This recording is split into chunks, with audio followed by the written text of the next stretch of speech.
Well, what did you expect? The guy was going to come out there with flowers and says, "Oh, news crew, let me tell you about what being a sex offender is all about." No, of course the guy's going to go enraged. Number one, you crossed the line with number one. You invaded his privacy. He has not done any crime now, that he is not paying for. He is trying to work within the law as a transit, so he has no real place to live. This is exactly what the sex offender laws do. The so-called new sex offender laws do little to nothing to protect a man like that.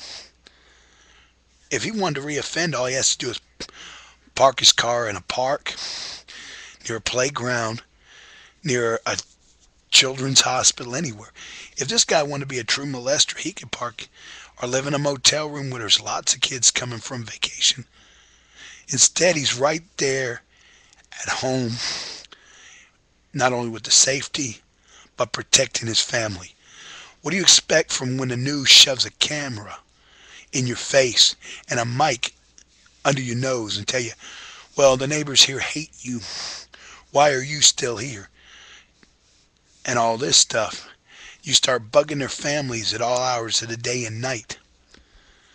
If you wanted an interview, you should have sent a messenger saying, hey, meet us down at the news thing and we'll pay you for an interview. He might have come down there and told his whole story if he wanted to in a controlled environment. Nobody would have had to get hurt. Nobody would have had to get abused verbally. The man flipped because he got tired of it. This is what drives people crazy. And see, a lot of people go on that I'm defending the wrong people.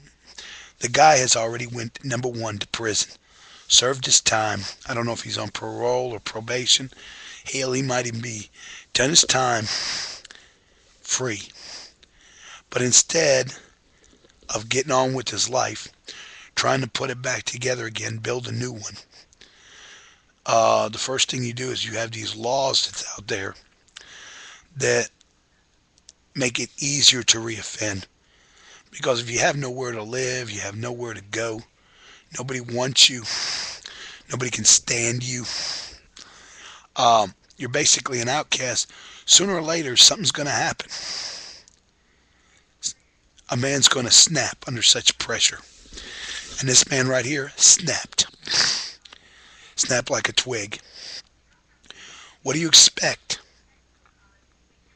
Do you think a man's going to answer such questions when the press thinks a lot of times they got the right to come into anybody's home with a camera blazing on his the guy right there, he could have handled it a lot better.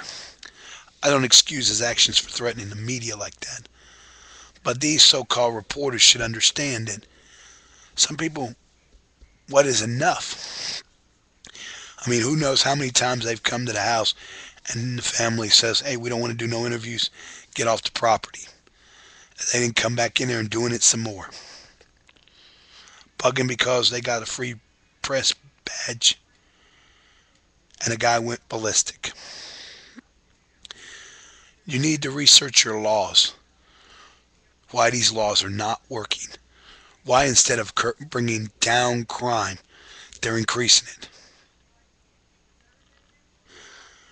When will the madness finally end? Why, when this guy goes up and does a few more years in jail for so-called aggravated assault, how much time you think you'll get? 6 months, a year? He's going to be out right back in the same situation again. Will he be nicer to the press? Who knows? Will he give a shit? Who knows? But that remains to be seen. Think about it.